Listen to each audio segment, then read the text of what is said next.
भारत में दो तरह के अरबपति होते हैं। पहले वो जो हर दिन न्यूज में दिखते हैं और दूसरे वो जो चुपचाप अपना साम्राज्य खड़ा कर रहे होते हैं। आज की कहानी ऐसे ही एक इंसान की है। ना सोशल मीडिया, ना बड़ा इंटरव्यू, ना शो ऑफ, ना मीडिया के सामने आने का शौक, लेकिन फिर भी भारत के सबसे अमीर लोगों में से शामिल। और वो नाम है राधा कृष्ण दमानी। एक ऐसा इंसान जिसने रिटेल इंडस्ट्री का पूरा खेल बदल के रख दिया। और सबसे मजेदार बात, उन्होंने ये काम फ्लैशी मार्केटिंग से नहीं बल्कि सिर्फ सस्ता बेचो तेजी से बेचो वाली स्ट्रेटेजी से किया। आज की वीडियो में हम डिटेल से समझेंगे डीमार्ट इतना सक्सेसफुल कैसे बना, बिग बाजार जैसी जायंट कंपनी क्यों खत्म हो गई, अमेजोन और फ्लिपकार्ट भी डीमार्ट को क्यों नहीं हरा पाए, राधा कृष्ण दमानी ने स्टॉक मार्केट से बिजनेस तक का सफर कैसे तय किया, और आखिर वो कौन सी स्ट्रेटेजीज थी जिन्होंने डीमार्ट को रिटेल किंग बना दिया। तो वीडियो को आखिर तक जरूर देखना, क्योंकि आज सिर्फ सक्सेस स्टोरी नहीं, पूरा बिजनेस ब्लूप्रिंट समझने वाले हैं।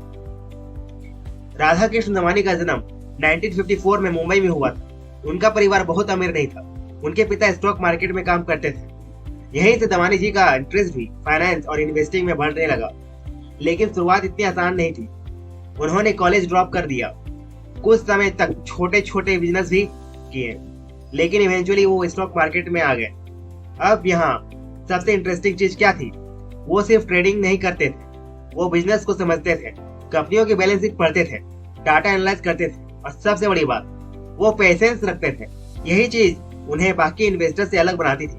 धीरे धीरे उन्होंने मार्केट में अपना नाम बनाना शुरू किया, और बाद में तो राकेश झुंझुनवाला जैसे लेजेंडरी इन्वेस्टर भी उन्हें मेंटर बनाते थे। लेकिन दमानी जी सिर्फ एक स्टॉक मार्केट तक सीमित नहीं रहे। उन्होंने एक बहुत बड़ा अपॉर्चुनिटी देख लिया था इंडियन रिटेल मार्केट में। अब जरा उस समय का इंडिया इमेजिन करो। 2000 के शुरुआती साल, ऑनलाइन शॉपिंग नहीं थी, अमेजोन इंडिया नहीं था, फ्लिपकार्ट नहीं था। लोग ग्रोसरी खरीदने लोकल किराना स्टोर, छोटे सुपरमार्केट और वीकली मार्केट पर डिपेंड करते थे।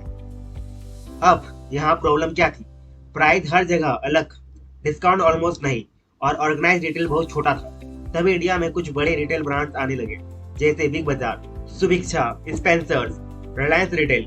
सबका सपना था कि इंडिया का वॉलमार्ट बनना, लेकिन इनमें से एक कॉमन प्रॉब्लम थी।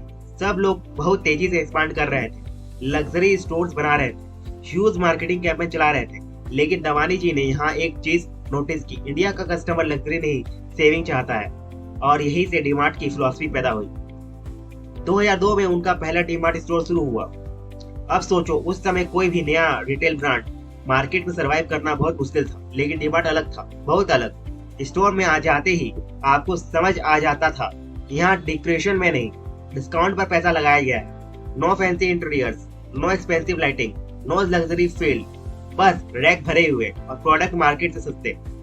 अब मिडिल क्लास कस्टमर क्या करेगा, सीधा डीमार्ट जाएगा। यहीं से डीमार्ट की सबसे पावरफुल स्ट्रेटेजी शुरू होती है। डीमार्ट की पहली और सबसे डेंजरस स्ट्रेटेजी थी लो मार्जिन हाई वॉल्यूम, मतलब हर प्रोडक्ट पर थोड़ा प्रॉफिट कमाओ, लेकिन इतनी ज्यादा क्वांटिटी में बेचो कि टोटल प्रॉफिट बहुत बड़ा हो जाए।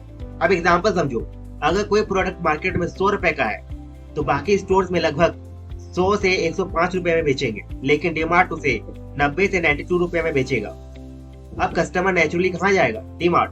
अब यहाँ मैजिक क्या हुआ, लो प्राइस के कारण फुटफॉल बढ़ गया, फुटफॉल बढ़ा तो सेल्स बढ़ी, सेल्स बढ़ी तो मैन्युफैक्चरिंग खुद डीमार्ट के पास आने लगे, और जब बुल्क ऑर्डर मिलने लगा तो कंपनीज ने उन्हें और सस्ता माल देना शुरू कर दिया।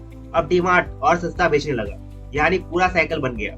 लो price, more customers, more sales, better supplier deal, even lower price, और यही डीमार्ट का कोर बिजनेस बन गया। अब यहाँ आती है वो चीज जो डीमार्ट को काफी कंपनी से अलग बनाती है, इन्वेंट्री टर्नओवर। अब आसान भाषा में समझिए, मान लो आपने 1000 शैम्पू खरीदे, अगर वो 10 दिन में बिक गए तो आपका पैसा जल्दी वापस आ गया। लेकिन अगर वही प्रोडक्ट 3 महीने पड़े रहा तो आपका पैसा फंस गया। और यही गलती बिग बाजार ने की। बिग बाजार के स्टोर बड़े थे, प्रोडक्ट बहुत ज्यादा थे, लेकिन इन्वेंट्री स्लोली मूव करती थी। उधर डीमार्ट फास्ट मूविंग प्रोडक्ट बेचता था और जल्दी जल्दी स्टॉक खत्म करता था, यानी केस फ्लो स्ट्रॉन्ग बना रखता था।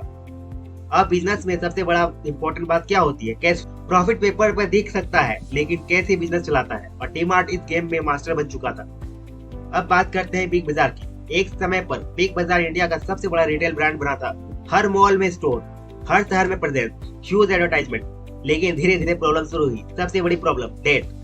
बिग बाजार एक्सपेंशन के लिए लगातार लोन लेता गया। नए properties, huge trends, expensive operations, ऊपर से स्लो इन्वेंटरी मूवमेंट। अब इमेजिन करो, अगर आपका सामान बिक ही नहीं रहा लेकिन रेंट, सैलरी और लोन ईएमआई हर महीने देनी पड़ रही है, तो बिजनेस कब तक चलेगा। उधर डीमार्ट ने क्या किया, कम डेट लिया, सिंपल स्टोर्स बनाए, जल्दी पेमेंट किया, फास्ट सेल्स रखी, और सबसे बड़ा डिफरेंस, डीमार्ट प्रॉफिट पर फोकस कर रहा था, बिग बाजार एक्सपेंशन पर। और यही डिफरेंस अंत में गेम बदल दिया। अब आपने नोटिस किया होगा, डीमार्ट स्टोर बहुत बेसिक होते हैं, भीड़ ज्यादा, billion counter limited, luxury feeling almost नहीं। लेकिन ऐसा क्यों? क्योंकि डीमार्ट कस्टमर एक्सपीरियंस नहीं, कस्टमर सेविंग बेचता है। उसका टारगेट ऑडियंस कौन है? Middle Claas India. और मिडिल क्लास कस्टमर क्या सोचता है, अगर 500 बच रहे हैं तो लाइन में लगना ही ठीक है। डीमार्ट साइकोलॉजी समझ चुका था।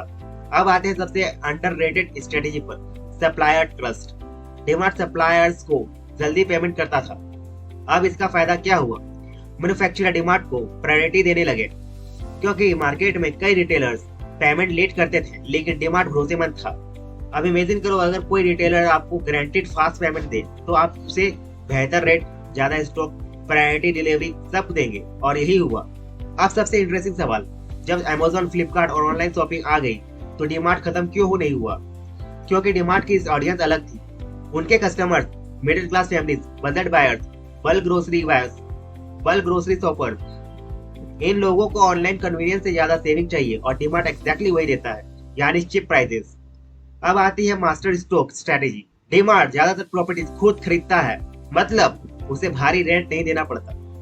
अब सोचो, अगर आपके कॉम्पिटिटर हर महीने करोड़ रेंट दे देते हैं और आपको रेंट नहीं देना पड़ रहा है, तो उसका प्रॉफिट कितना बढ़ जाएगा। यही वजह है डीमार्ट फाइनेंशियली बहुत स्ट्रांग है। तो डीमार्ट हमें क्या सिखाता है? लेसन 1, फैंसी बनने से बिजनेस सक्सेसफुल नहीं होता, कैश फ्लो प्रॉफिट से ज्यादा इंपॉर्टेंट है। कस्टमर साइकोलॉजी समझो, स्लो ग्रोथ भी पावरफुल हो सकती है, डेट डेंजरस होता है, simplicity wins in the long run. ये थे डीमार्ट और राधा कृष्ण दमानी की पूरी कहानी। एक ऐसा आदमी जिसने बिना शोर मचाए भारत का सबसे पावरफुल रिटेल एम्पायर बना दिया। अगर वीडियो पसंद आई हो तो लाइक जरूर करना, कमेंट करके बताना अगली केस स्टडी किस पर चाहिए, और चैनल सब्सक्राइब जरूर करना। मिलते हैं अगली वीडियो में। धन्यवाद। जय हिंद।